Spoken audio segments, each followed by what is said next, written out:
Hello everyone, welcome back again to my YouTube channel. My name is Kevin Saili. Pada YouTube channel ini, teman-teman akan menemukan informasi seputaran technical analysis daripada cryptocurrency. Jadi kalau kalian suka dengan seputaran crypto, make sure to hit the subscribe button and don't forget to leave your thumbs up kalau misalnya kalian suka dengan konten yang saya bahas pada pembahasan di video ini. Nah, seperti biasa, saya akan update dulu dari perspektif Bitcoin-nya, karena Bitcoin yang masih kurang lebih berdampak pada seluruh pergerakan kripto saat ini. Jadi, tanpa berpanjang lebar, langsung aja kita update tentang Bitcoin-nya, teman-teman. By the way, saya memutuskan untuk update hari ini di kisaran jam 6:23 di pagi hari. Tujuannya adalah supaya kita lebih dekat dengan closing price daripada si daily candlestick, gitu, teman-teman. Jadi, berdasarkan daily candlestick, kalian bisa lihat closing-nya itu kisaran 35 menit lagi dari sekarang, teman-teman. Dan so far so good, karena penurunan hari ini berhasil ter-rebound kembali setengahnya atau 50%-nya, teman-teman, dan kita bertahan di atas level Fibonacci 50%, $34.963 so far. Karena 30 menit lagi apapun bisa terjadi kan, teman-teman. Oke, jadi sementara saya akan review sedikit bahwa kita berpotensi bermain dari ABC correction, teman-teman ya. Bahwa ini adalah Elliott Wave Theory, di mana teori ini merupakan satu kondisi yang memberikan kita gambaran terhadap potensi pergerakan ke depannya, teman-teman. Jadi semacam prediksi dan bisa benar bisa enggak, teman-teman ya. Nah, so far saat ini kita yakini bahwa level ini merupakan level bottom daripada si wave 3 ketemu dengan wave 4, teman-teman. Oke, itu pertama. Nah, di mana untuk membentuk wave 4, si pergerakan Bitcoin itu wajib membentuk ABC correction ya, atau biasanya terbentuk dalam ABC correction, di mana pergerakan dari B ke C-nya, teman-teman, itu biasanya terdiri dari 5 impulsive wave yang arahnya ke bawah, yaitu wave 1, wave 2, wave 3, wave 4, dan wave 5, teman-teman. Potensi seperti ini pergerakannya. Dan karena kita sudah mulai terpantul, perlahan-lahan kita build momentum, teman-teman, di mana market sudah mulai menunjukkan adanya potensi higher high, maka kita berpotensi ngelihat si wave 5 akan segera mungkin bermain, dan itu biasanya diawali dengan wave 1, wave 2, dan wave 3, teman-teman ya, sebelum akhirnya wave 4 dan wave 5. Nah, itu untuk yang miniaturnya atau yang sub wave-nya. Nah, wave major-nya itu wave 4 ketemu wave 5 itu udah pasti di atas level wave 3, teman-teman, pada umumnya ya. Jadi kalian bisa cek di sini dengan Elliott Wave Theory. Saya remind lagi supaya teman-teman tetap nyantol di pikirannya ya.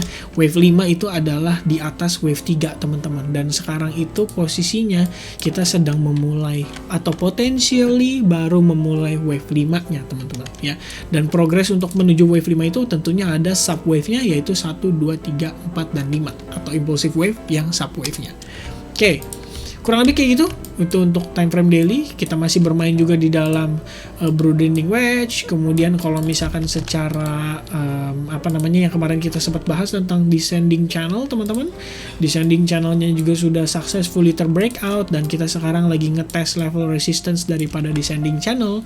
Mudah-mudahan dia nggak balik ya pada pergerakan hari ini, teman-teman. Jadi kalau misalkan dia memang nggak balik, berarti ini confirm aja bahwa si Bitcoin akan either itu sideways atau cenderung menguat, teman-teman ya. Dan menguatnya itu udah pasti nih, kalau misalnya saya extend, at least targetnya dia adalah top of the broadening wedge, dan itu berarti di kisaran kurang lebih, teman-teman, berada di kisaran kurang lebih level 41.400, teman-teman ya. Atau saya bisa bilang ya recent resistance-nya lah di kisaran 40.700 sama 40.100 atau resistance terakhir. Nah, sementara selain daripada itu, kita perlu perhatikan juga bahwa ada exponential moving average 34 dan juga 55 yang berpotensi menahan pergerakan Bitcoin untuk menguat secara drastis atau secara langsung. Pasti dia perlu proses, teman-teman. Breakout, retest, breakout, retest, breakout, retest, sama yang terjadi seperti hari ini. Oke? Nah, yang mau saya update ke teman-teman adalah kondisi sekarang juga seperti yang terakhir saya kasih quick update di video Cardano. Kita kemungkinan lagi ngetes neckline-nya daripada si double bottom yang ada di sini, teman-teman ya. Dan posisinya kita testing, sekarang kita mulai rebound secara singkat, teman-teman. Atau ya belum kelihatan signifikan, tapi at least kita ngelihat ada reaksi terhadap level support yang terakhir di sini ya, teman-teman. kurang lebih seperti itu. Nah kalau misalkan kalian nanti tadi saya sempat ada update di Instagram saya tentang apakah ini berpotensi menjadi opportunity untuk kita golong dari next movementnya kita atau tidak. Nah itu ya yang akan saya bahas di time frame 1 jamnya. Nah so far teman-teman perlu perhatikan level resistance itu berada di sini ya, di mana level 36.475 ini merupakan Fibonacci 61,8% juga ya, dan itu berada di kisaran 36.400 ya 450 lah kurang lebih teman-teman. Dan so far kita ngelihat Bitcoin oke, ketahan di level 34.275 dan kita lihat ada pantulan, hopefully dia bisa segera mungkin untuk mantul ya, karena secara target si double bottom sendiri sebenarnya nggak sampai situ, targetnya itu di atas ini teman-teman ya, kurang lebih di kisaran level $39.000 dan ya masih panjang perjalanan kita teman-teman. Itu untuk time frame yang 4 jam kita lihat ya, so far so good. Lalu untuk time frame yang 60 menitnya teman-teman, kalian bisa lihat ya, ini secara micro ini sebenarnya ngebentuk kayak semacam head and shoulder atau inverse head and shoulders. Jadi salah satu salah satu viewer ya di YouTube itu ada yang komen tentang rising wedge pattern terbentuk di sini teman-teman. Ya sebenarnya sih ini potensial jadi rising wedge pattern juga. Cuman kalau misalkan posisi wedge patternnya itu terbentuknya bukan dari atas ini ya. Bukan terbentuk dari bawah sini ya, tapi dia terbentuk dari sini. Jadi kalau misalkan by the time memang dia terjadi breakout, at least dia akan balik ke bottom of the wedge pattern, dan itu berarti di kisaran level ini juga bro, kurang lebih kayak gitu ya.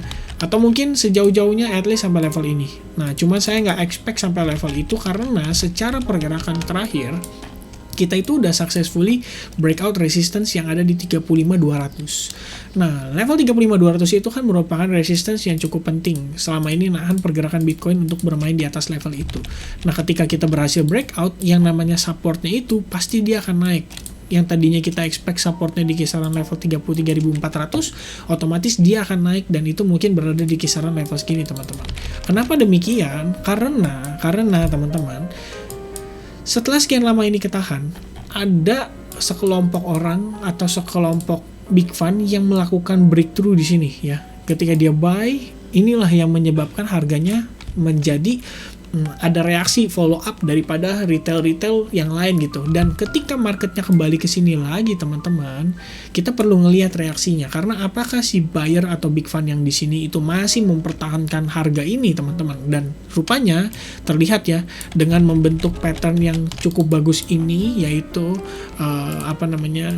Three River Morningstar ya, artinya downtrend reversal pattern. Kalian bisa lihat kayak gini pergerakannya, dan kita bisa nilai bahwa oke, berarti si buyer yang ada di sini teman-teman itu mempertahankan level ini dengan sangat baik ya. Kalian lihat reaksi market ketika balik lagi ke harga tersebut, ini kan si buyernya yang kontrol teman-teman kurang lebih, sehingga adanya power dan follow up yang cukup oke dari pergerakan di kisaran level tersebut.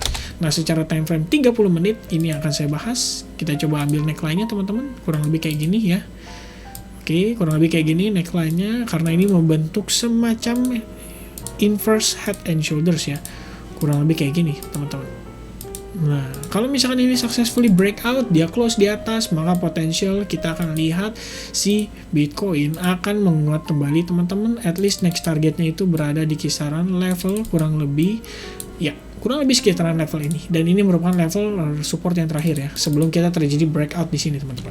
Oke, so far itu untuk seputaran update saya di Bitcoin price. Dan next kita akan update tentang XRP, juga akan update tentang Matic teman-teman. Jadi itu aja update saya seputaran cryptocurrency, terutama Bitcoin hari ini. Nggak hari ini sih, pada video ini. Thank you so much for watching and leave your thumbs up kalau misalnya kalian suka dengan pembahasan saya. Don't forget to subscribe di channel juga supaya tidak ketinggalan konten-konten berikutnya. Oke, thank you. I'll see you guys again. Bye-bye.